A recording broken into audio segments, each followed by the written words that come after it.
मैं हूं आपका मित्र उमेश महादोशी। अभिराम वाणी पर आपका हार्दिक स्वागत है। समकालीन लोककथा स्वर्ण जयंती आयोजन की आभासी यात्रा में हम प्रस्तुत करते हैं कार्यक्रम समकालीन लोककथा स्वर्ण जयंती पुस्तक चर्चा। जैसा कि आप जानते हैं, इस कार्यक्रम में हम लोककथा विषयक पुस्तकों की चर्चा करते हैं। इस चर्चा का मुख्य उद्देश्य है समकालीन लोककथा स्वर्ण जयंती के अवसर पर विगत 50 वर्षों में प्रकाशित लघु कथा विषयक महत्वपूर्ण पुस्तकों का स्मरण करना और नई पीढ़ी को उनसे परिचित कराना। चर्चा मुख्यतः 3 बिंदुओं पर केंद्रित है। नंबर 1, पुस्तक का सामान्य परिचय एवं प्रकाशन संबंधी सूचना। नंबर 2, पुस्तक में शामिल प्रमुख सामग्री। और नंबर 3, पुस्तक की महत्वपूर्ण व उपयोगी विषय वस्तु और उसकी प्रासंगिकता। हमारा उद्देश्य पुस्तक की समीक्षा करना बिल्कुल नहीं है। इस कार्यक्रम में 1971 से प्रकाशित एवं हमारे कार्यालय में 31 मार्च 2021 तक प्राप्त लघुकथा विषयक पुस्तकों में से महत्वपूर्ण पुस्तकों को शामिल किया जा रहा है। हमारी टीम के साथ अन्य मित्र भी चाहें तो उमेश महादोशी यानी मुझसे मोबाइल संख्या 09458929004 पर वार्ता करके इस कार्यक्रम में सहभागी बन सकते हैं। ऐसे मित्र निर्धारित प्रारूप में चर्चा और उसका वीडियो हमें प्रेषित करेंगे। हम अपनी प्रस्तुतिकरण क्लिप के साथ किसी नियत तिथि को उसे प्रस्तुत करेंगे। अन्य मित्रों द्वारा भी चर्चा उन्हीं पुस्तकों पर की जाएगी जो हमारे कार्यालय में 31 मार्च 2021 तक प्राप्त हो चुकी हैं। चर्चा में शामिल मित्रों से एक विशेष निवेदन है कि आज के आपाधापी के समय में चूंकि लोगों के पास कहानी एवं लंबी कथा रचनाएं पढ़ने का समय नहीं है, इसलिए लोककथा का प्रचलन बढ़ रहा है। जैसे वाक्यों का प्रयोग न करें। इस तरह की सतही बातों से लघु कथा का वास्तविक महत्व प्रश्नांकित होता है। तो आइए हम आरंभ करते हैं कार्यक्रम समकालीन लघु कथा स्वर्ण जयंती पुस्तक चर्चा। आज की चर्चा में शामिल है मूर्धन्य लोककथाकार समालोचक डॉक्टर बलराम अग्रवाल जी की शोधालोचना पुस्तक हिंदी लोककथा का मनोविज्ञान। यह पुस्तक पीएचडी की उपाधि हेतु डॉक्टर बलराम अग्रवाल जी के शोध प्रबंध का संपादित एवं परिवर्धित रूप है। पुस्तक की प्रमुख सामग्री 4 अध्यायों में विभक्त है। लघु कथा परंपरा और विकास, समकालीन लघुकथा विभिन्न आयाम, संवेदना, सृजनशीलता और मनोविज्ञान एवं मनोविश्लेषण, सिद्धांत और विवेचन। 5वें अध्याय में उपयोग किए गए लघुकथा साहित्य एवं संदर्भित ग्रंथों की सूची दी गई है। पुस्तक के प्रथम संस्करण का वर्ष 2017 में प्रकाशन किया है राही प्रकाशन ने, जिनका पता है L45 गली संख्या 5, करतार नगर, दिल्ली 110053। पुस्तक का मूल्य है ₹595 मात्र। लघु कथा में सृजनात्मक कमजोरियों और कहीं कहीं गंभीरता के अभाव की जो बातें कही जाती हैं, उनका एक बड़ा कारण मनुष्य और उसके व्यवहार को मुख्यतः परिवेश से प्रभावित होने एवं प्रतिक्रिया देने के संदर्भ में समझने की कमी है। दूसरे शब्दों में हम कह सकते हैं कि मनुष्य के मनोविज्ञान और मनोविश्लेषण के संदर्भ में एक लघुकथाकार को जिस तरह संस्कारित होना चाहिए, उससे जिस तरह जुड़ना चाहिए, वह लघुकथा के कई अच्छे उदाहरण उपलब्ध होने के बावजूद प्रायः उससे काफी दूर खड़ा दिखाई देता है।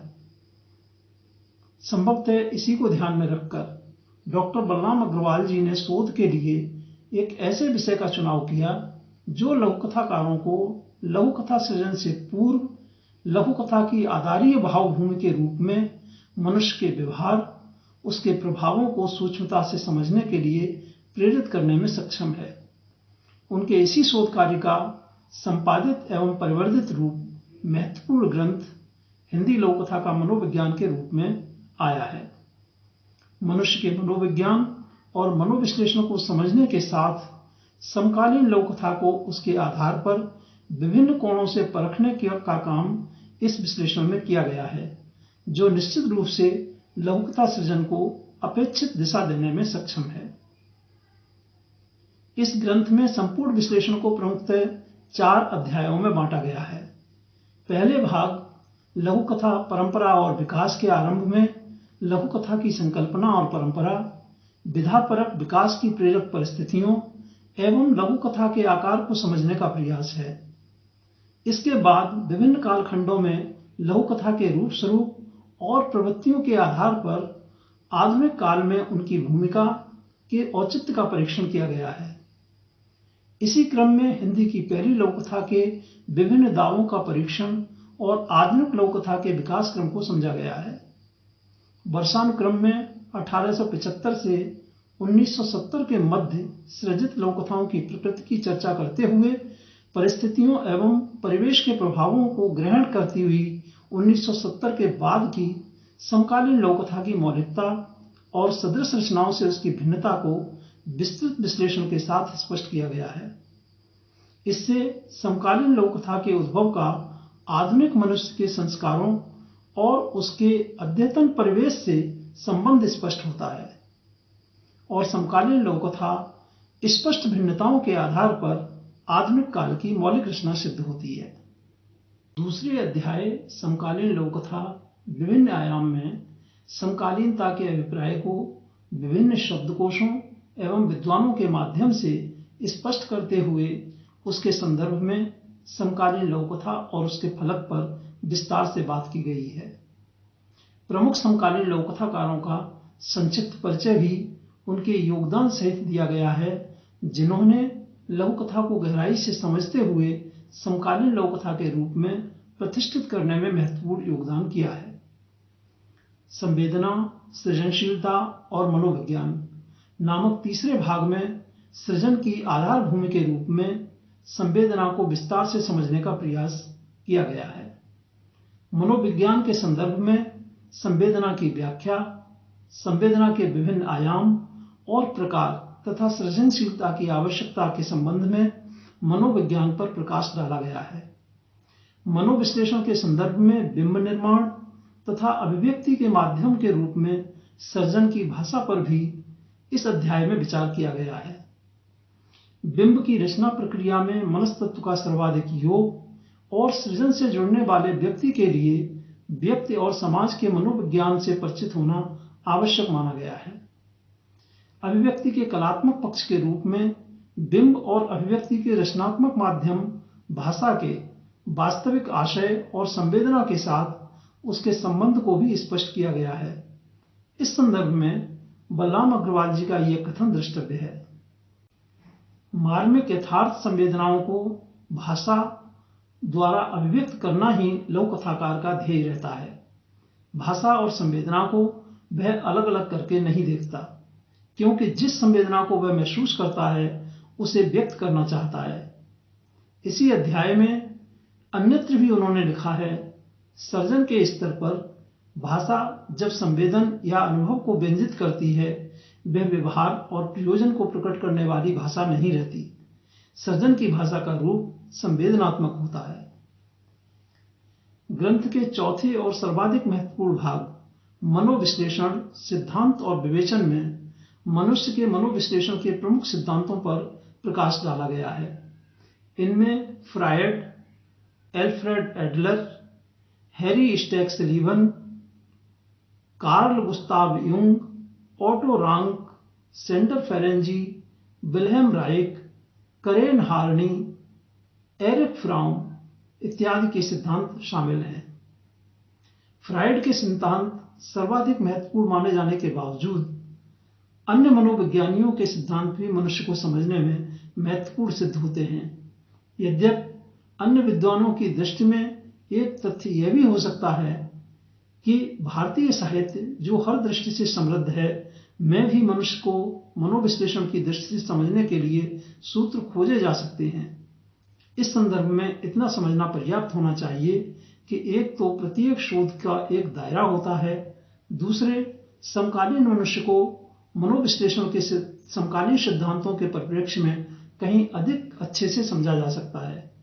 एक और बात, लघु कथा सृजन में मनुष्य और उसके परिवेश के सूक्ष्म अध्ययन की दृष्टि से इस तरह का शोध विश्लेषण किसी भी अवलंब के सहारे किया जाए, उसका निष्कर्ष उसी बिंदु पर जाकर ठहरेगा जो डॉक्टर बलराम अग्रवाल जी के अपने इन शब्दों में निर्धारित होता है।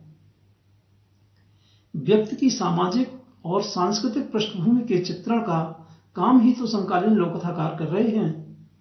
इस कार्य को उत्कृष्टता, परिपूर्णता, कुशलता के साथ संपन्न करने के लिए आवश्यक है कि वे समकालीन मनोविश्लेषण की धारा को समकालीन मनोविश्लेषकों द्वारा गहन अध्ययन के बाद प्रस्तुत व्यक्ति चरित्र संबंधी अनेक रहस्यों को, उनकी परतों को जानें, तब आगे बढ़े। आगे बढ़ चुके हैं तो इनके द्वारा प्रस्तुत सिद्धांतों के आलोक में उन्हें जांचें, परखें, उनका व अपना आकलन करें। प्रत्येक अध्याय के आरंभ में एक श्रेष्ठ लोककथा दी गई है और ग्रंथ के अंत में नई पीढ़ी के कुछ प्रमुख लोककथाकारों की श्रेष्ठ लोककथाएं पाठकों के विश्लेषणार्थ प्रस्तुत की गई हैं। इसका अपना प्रतीकात्मक महत्व है। निसंदेह यह ग्रंथ समकालीन लोककथाकारों को लघुकथा की सृजन की आवश्यकताओं के अनुरूप संस्कारित करने में महत्वपूर्ण भूमिका अदा करेगा। और अब हम लेते हैं आपसे विदा। आगामी मंगलवार को फिर मिलेंगे। पुस्तक चर्चा के इस क्रम को आगे बढ़ाने के लिए लघुकथा स्वर्ण जयंती की हार्दिक शुभकामनाएं। अपना और अपनों का ध्यान रखिएगा। कोरोना मार्ग निर्देशों का पालन करते हुए सुरक्षित रहिए।